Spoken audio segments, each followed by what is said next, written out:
Dentro de la política económica habíamos afirmado, habían tres finalidades, tres objetivos: la estabilidad, el crecimiento y la redistribución. Muchachos, notemos que cada uno es consecuencia del anterior. No podemos redistribuir la riqueza mientras ésta no haya crecido. Para repartir riqueza, primero hay que crear riqueza. Y no podemos crecer mientras no tengamos la casa en orden, mientras no tengamos una estabilidad. Bueno, primer objetivo, a ver, la estabilidad. Una economía es estable en la medida que logra dos objetivos. Primero, reducir la tasa de inflación y la tasa de desempleo. Y en segundo lugar, mientras tengamos un superávit o tengamos una estabilidad en la llamada balanza de pagos, ¿no? Vamos a anotar por qué. A ver, ¿por qué tenemos que bajar la inflación? Porque la inflación tiene consecuencias evidentemente funestas, ¿no? La inflación, como lo dijimos hace unos instantes, es el fenómeno por el cual los precios van subiendo persistentemente. Entonces, si tenemos que los precios de la canasta familiar va subiendo, y la gente que tiene menos ingresos no ve que esos ingresos mejoran, obviamente su capacidad adquisitiva va a empezar a reducirse, ¿no? Va a haber menos poder de compra, lo que se llama comúnmente un salario real que se empobrece. Si la gente se empobrece, baja su capacidad de consumo. Entonces hay toda una cadena negativa que genera la inflación. Por eso, mientras tengamos una inflación solapada, moderada, muy rectante, muy reducida, vamos a lograr la estabilidad económica. ¿Está bien? Y en segundo lugar, tenemos que reducir la tasa de desempleo. ¿Por qué el desempleo? Por lo que ya hemos visto, es un problema de carácter social. Hay que notar algo, ¿no? Según la información de varias ONG, del mismo INEI, de muchas universidades en nuestro país, la informalidad en el Perú es un mercado que abarca casi el 80% de la economía. Y dentro de esa informalidad, más de la mitad está subempleada. Entonces, el problema del desempleo genera un problema mediático que es el subempleo. El subempleo significa persona que no cubre su canasta, o persona que no cumple con las formalidades de un mercado laboral, ¿no? Por eso tenemos un desempleo encubierto, ¿no? O un desempleo disfrazado. Entonces, poca inflación y gente menos parada significa tener pues una economía más estable en lo político y en lo social. Y el superávit, que significa saldo favorable de la balanza de pagos. ¿Por qué? Porque mientras el país tenga unas exportaciones que vayan creciendo más allá de lo que importamos, vamos a ganar divisas, vamos a ganar dólares. Y tal como está mostrado en el esquema, eso va a aumentar las famosas RIN, o sea, las reservas internacionales netas. O sea, el país va a tener ahorros externos.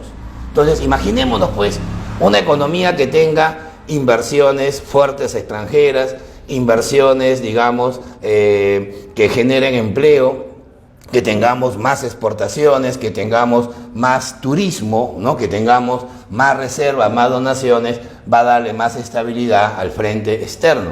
Y si a esto le sumas tener poca inflación y poco desempleo, significa una economía con cierta estabilidad. Algunos economistas, incluso el premio Nobel del año 2015 decía que cuando un país tiene 3% de inflación y no más de 5% de desempleo, ha alcanzado la estabilidad, ¿no? Eso es más o menos una forma referencial. A ver, el crecimiento. El crecimiento viene a ser, obviamente, la expansión de la producción nacional.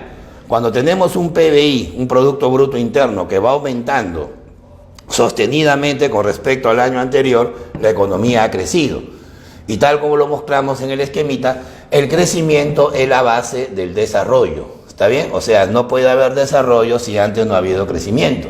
Pero la pregunta es, ¿y qué tiene que pasar para que el crecimiento se vuelva desarrollo? Obviamente tiene que pasar esto que está mostrado, que nuestro PBI aumente, pero más rápido, en una proporción muy superior al aumento ¿de quién? De la población, ¿no? ¿Por qué? Porque si en la economía de un país el PBI crece más que la población, entonces la producción por habitante, ¿no? Lo que se llama el producto per cápita, el producto por cabeza, va a ser mucho mayor y le va a dar un bienestar superior pues a cada economía, ¿no? Pongamos un ejemplo, mira, a ver, vamos a compararnos con la economía chilena. Chile es un país cuyo PBI es un poquito más, digamos, extenso que el del Perú. Digamos que hay un empate técnico, ¿no? El PBI del Perú y Chile son lo mismo, pero el problema es el tamaño de la población. Mientras allá no pasan de 20 millones, acá somos más de 32 millones. Entonces, tienes la misma torta, pero con más invitados en el país. Entonces, eso va a generar que el nivel de vida en el Perú sea, pues, ¿no?, casi la mitad de lo que es el nivel de vida en Chile, ¿no? Debido a que tenemos una diferencia poblacional y de riqueza, ¿no?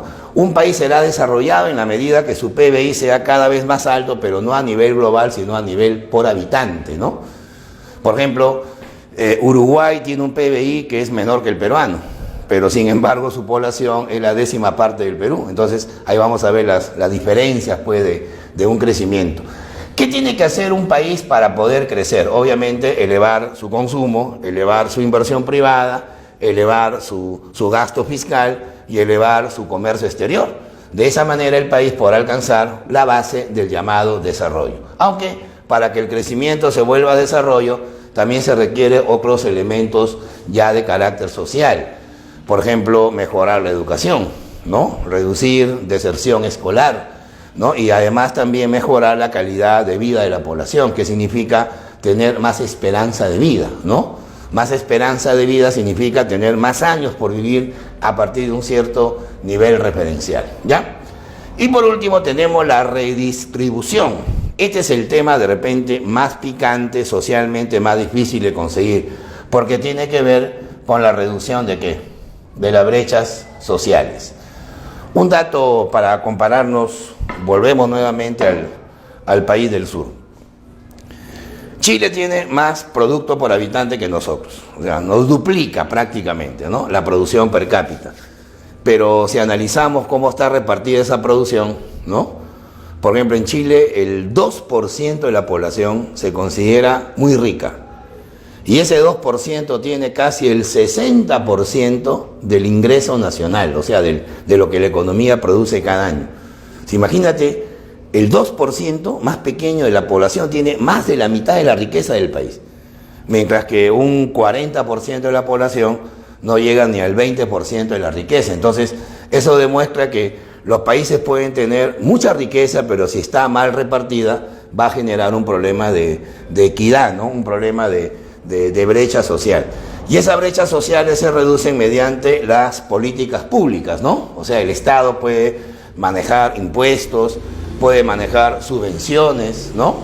Es como decir, un programa asistencial, por ejemplo, Caliwarma, ¿no? Caliwarma es un programa de alimentación a los escolares, pero no lo vas a dar en un colegio, pues, particular, lo tienes que dar en los colegios públicos más vulnerables. Ese es un problema de redistribución de la riqueza. O sea, el Estado tiene que quitarle al que tiene para darle al que no tiene, justamente a través de las políticas fiscales, ¿no? Y esto se muestra claramente aquí en el esquema que presentamos en esta pequeña pirámide.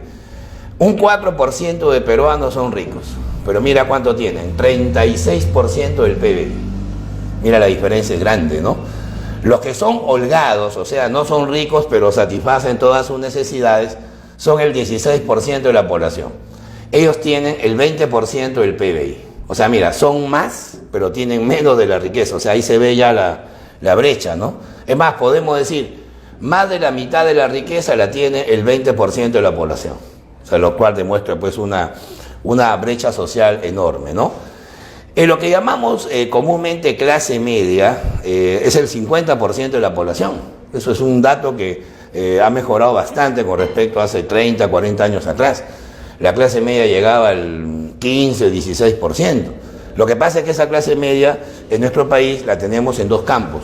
En el campo consolidado y en el campo emergente, ¿no? Consolidado significa que es una clase media tradicional. En cambio, la emergente es la que un día es clase media y al día siguiente puede ser pobre, ¿no? O sea, puede empobrecerse muy rápidamente, ¿no? Esa es la mayoría de la población.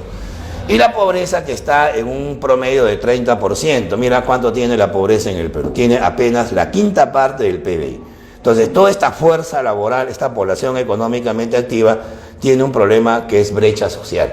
Cuando hay brecha social, la economía no funciona equitativamente, ¿no? La equidad social no se consigue y, por lo tanto, el objetivo, que es el bienestar de la población, no es un objetivo, digamos, consolidado.